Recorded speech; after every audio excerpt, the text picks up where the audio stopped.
বাড়ির পাশে একটু দূরে একটা মসজিদ আছে, আমি ভালো করে ঘড়ি ধরে মিলিয়েছি, সেটা দিনে 5 বার নামাজ পড়ে মুসলমান। ভোর 5টায়, দুপুর 12টায়, বিকেল 3:30টায়, বিকেল 5টায়, সন্ধ্যে 7টায়।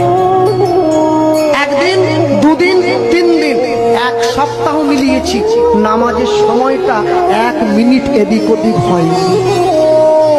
আপনাদের এই পুরো সবঙ্গে যদি বন্যা হয়ে যায়, তবু নামাজের সময়টা পরিবর্তন হবে না। ওটা ভোর 5টার নামাজটা 5টাতেই হবে। 1 মাস ওরা রোজা পালন করে, সকালবেলা সূর্য ওঠার আগে মুখটা ধুয়ে নেয়, একটুখানি খেয়ে নেয়, সারাদিন উপবাস না খেয়ে থাকে, সন্ধ্যেবেলা একটু জল আর খেজুর খেয়ে উপবাসটা ভঙ্গ করে।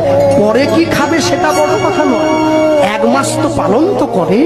আর আমার বাড়ির মা বোনেদেরকে বললে কি গো একাদশী করবে, বলে না এবারটা হবে না, পরের বারটা হবে। আমি কি একাদশী? বাকিরা সবাই দোষী, সবাইকে নিয়ে মরবো। ওরা সময় করে নামাজটা পড়ে, আর আমার বাড়ির মায়েরা বোনেরা সময় করে পরনিন্দা পরচর্চা নিয়ে ব্যস্ত।